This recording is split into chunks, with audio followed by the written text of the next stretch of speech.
The Halloween Ghost, Walker County. Chapter 1. The Haunting Night of Walker County.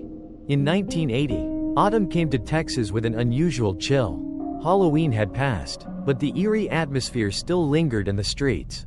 That night, a young girl with no known identity appeared. People said she wandered through intersections, asking for directions to Ellis Prison, saying she needed to meet a friend. No one knew who she was, and no one saw her return. The next morning, her body was found on the side of the road, strangled, assaulted, and what was even more terrifying, no one knew who she was. The police named her Walker County Jane Doe. No one came forward to identify her. There were no clues, except for witnesses who saw the girl on Halloween night, just hours before the horrifying death occurred. The case quickly became one of the biggest unsolved mysteries in Texas. And over the years, the story of Walker County Jane Doe became a legend, part of the chilling folklore that no one dared to confront. Chapter 2. The Return of the Ghosts. More than 40 years later, Walker County still bears an unresolved haunting. Sarah, a famous YouTuber known for her videos exploring mysteries and spooky legends, decided to investigate the case. She had received hundreds of requests from viewers urging her to visit the small Texas town, where the name Walker County Jane Doe became a haunting story retold every Halloween. Tonight, we're diving deep into the unsolved case of Walker County Jane Doe. Sarah began speaking into the camera for her intro. An unnamed girl, an unsolved murder, and strange occurrences that continue to happen every year on Halloween. Could it be that her spirit still lingers? Sarah didn't just want to tell the story as an outsider. She wanted to feel it, to face the ghost that had wandered through that night and find out if there was something more than what the eyes could see. Chapter 3. The Horrifying Dreams. Since starting her research on the case, Sarah began having strange dreams. In those dreams, she found herself standing on a desolate road, with tall trees on either side. The cold wind howled through, carrying eerie whispers. Sarah saw a young girl walking along the road, her wide, empty eyes searching for something. Each time Sarah tried to approach, the figure of the girl blurred, then faded into the darkness. She woke up in panic, her heart racing, feeling as if she had truly been there, at the very place where Walker County Jane Doe had lost her life. The dream kept repeating every night, and Sarah knew this wasn't just a coincidence. Something about the case was drawing her in, like an invisible thread connecting her to the dark past of Jane Doe. Chapter 4. The First Night in Walker County. Sarah and her film crew arrived in Walker County on a gloomy afternoon in early October. The sky was overcast, with gray clouds hanging heavy. This small town seemed frozen in time, with old houses and empty stores. Sarah felt the weight of the atmosphere as soon as she stepped out of the car. "I wonder what we'll find here," one of the crew members said, trying to break the tense silence. But Sarah didn't respond. Her mind was focused solely on the case and what she hoped to uncover. That night, the team decided to visit the site where Jane Doe's body had been found. It was a deserted highway, flanked by dense woods on both sides. With no one in sight, the crew set up camp nearby and began preparing their filming equipment. Sarah stood gazing out at the road, feeling as if someone was watching her from the shadows. She shivered, pulling her jacket tighter. "This is where they found her," Sarah whispered into the camera. But what happened to her before her body was left here? And who was the friend she was looking for on Halloween night? Chapter 5. The Roadside Ghost. As the lights from their cameras illuminated the surroundings, the atmosphere became even more eerie. Suddenly, their lanterns flickered weakly and then went out, leaving the group in darkness. Sarah took a deep breath, trying to fix the equipment. But at that moment, she heard soft footsteps in the distance. The crew stood still, barely breathing. The footsteps grew closer, but no one appeared. Then, in that fleeting moment, a faint voice broke through the air. "I must find that person." Sarah spun around in shock, but saw only darkness. No one else heard the voice but her. It was the voice of a young girl, a voice Sarah knew couldn't have come from anyone in the group. "We should head back to the car," one of the crew members suggested, clearly scared, but Sarah couldn't leave. She knew something had connected with her, and it didn't want her to go before she found out the truth. Chapter 6. Buried Secrets. The next day, Sarah decided to dig deeper into what had happened in Walker County. She went to the town's library, where old records of Jane Doe's case were kept.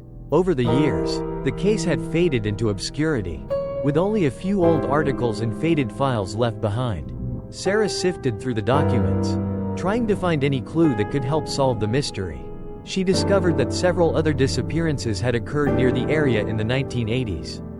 But none of the cases had been resolved. Could Jane Doe have been just one of many forgotten victims? Sarah came across an old newspaper article about another missing girl who disappeared just months before Jane Doe's murder. Also a young girl, also unidentified, and also abandoned by the roadside. This case, like Jane Doe's, had no answers. Could there have been a serial killer lurking in the shadows during the 1980s? One no one ever knew about? Sarah wondered. The question haunted her throughout the day. Chapter 7. The Seance. That evening, Sarah and her crew decided to perform a seance at the site. As night fell, the air grew colder than ever. They placed lanterns and cameras around, ready for whatever might happen. Sarah sat in the center of a circle, holding a small candle, her eyes fixed on the dark. "Walker County Jane Doe, if you're here, we want to hear you," Sarah whispered, trying to keep her voice steady. A few seconds passed, with nothing happening, but then, from the woods, a strong gust of wind suddenly blew through, snuffing out the candle and sending chills through the group. Footsteps echoed again, louder than before, but this time, Sarah could feel a presence. Just as the tension seemed unbearable, a faint voice spoke. "I never made it there." Sarah held her breath, her eyes widening as a figure slowly emerged from the shadows. It was Jane Doe, her empty eyes, pale face, and her hand outstretched, as if trying to lead Sarah to a place she could never reach. Chapter 8. The Ghosts of Ellis Prison. After the seance, Sarah knew there was something about Ellis Prison that Jane Doe couldn't let go of. The next day, she decided to visit the prison, the place Jane Doe had tried to reach before her tragic end. Sarah walked through the gates of Ellis Prison with a shiver running down her spine. The old stone walls surrounding the building seemed to hold the dark secrets of decades past. She had never been to a place that felt so suffocating. The silence was unnerving, broken only by the wind whistling through the cracks in the prison. Like the sighs of the past trying to escape, Ellis Prison had long been out of operation. But stories about this place still circulated among the local community. It had once housed dangerous criminals. But there were also countless rumors of strange disappearances and mysterious deaths that occurred within its walls. Sarah knew she was walking into a place not meant for the faint of heart. But something inside her pushed her forward. An older security guard, who still patrolled the prison to maintain its security, approached her. His eyes were weary, cautious as he saw her and the film crew. "What are you doing here?" he asked, his voice hoarse and tinged with suspicion. Sarah introduced her team, explaining that they were filming a documentary about the Walker County Jane Doe case and hoping to learn more about the person the girl had tried to meet on Halloween night in 1980. When Sarah mentioned Jane Doe, the guard's eyes darkened. He took a deep breath, as if considering whether to share something. "That girl," he murmured, his gaze distant as though lost in memory.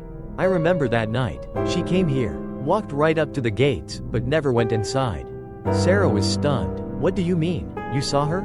The guard nodded, sadness etched on his wrinkled face.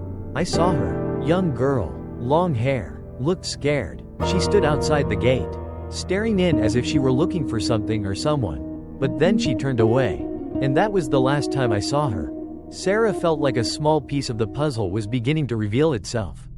"Did she say anything? Did she mention anyone?" The guard shook his head. "No, she just stood there, silent, staring at the gate, but she never went inside. And the next morning, we heard she was dead." A cold chill ran down Sarah's spine. Clearly, something had happened at Ellis Prison that night. But the biggest question remained unanswered. Who was the person Jane Doe wanted to meet? And why did she never get the chance? Chapter 9. Traces of Darkness. After leaving Ellis Prison, Sarah couldn't stop thinking about what the guard had said. She knew the clue lay somewhere in the prison, but something was still hidden. She decided to search through old records related to Ellis Prison, hoping to find the name of an inmate or someone connected to Jane Doe. Sarah and her team found a dilapidated building near the prison, where old records from the prison's operational days were stored. Piles of thick, dust-covered files filled the room, as if untouched for decades. Sarah began flipping through the old records, scanning the names of prisoners who had been held there. But one name suddenly made Sarah stop. It was the name of a man arrested in 1979 for a series of serious crimes. His name was Raymond Hatcher, a cold-blooded killer sentenced to death. Raymond Hatcher had been held at Ellis Prison around the same time Jane Doe appeared. Oddly enough, in the files related to him, there was a note indicating that he had been in contact with a young girl outside of prison, but there were no details about who she was. Sarah's heartbeat quickened. Could Jane Doe have been the girl who had some connection to Raymond Hatcher? Had she been trying to meet him that night? And if so, what had led to her tragic end? Chapter 10: The Final Seance. Sarah decided to conduct one last seance to contact Jane Doe. But this time, she would focus on questions related to Raymond Hatcher.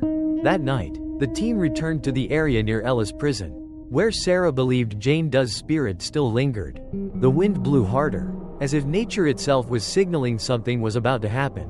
The atmosphere became deathly quiet, the only sound being the rustling leaves in the darkness. Sarah sat down in the center of the circle, holding a small candle, and whispered, "Jane Doe, if you're here, tell me what happened. Do you know Raymond Hatcher?" The air around them suddenly grew heavier. The entire group could feel the shift. Then, from the distance, footsteps echoed again, but this time, they were heavier, more distinct. Jane Doe's figure appeared, but this time, she looked more terrified than ever. Her eyes locked onto Sarah's, as if she desperately needed to convey a message. "I tried to meet him," Jane Doe whispered, her voice full of despair. "But I never made it. He knew I was coming, and he stopped me." Sarah gasped, realizing the young girl had been trying to meet Raymond Hatcher that night. But the killer had set things in motion to ensure she could never reach him. Perhaps he had sent someone to follow her, or maybe he had done something to ensure she could never reveal their secret. Jane Doe's figure began to fade, but before disappearing completely, she left Sarah with one final plea: "I just wanted him to pay."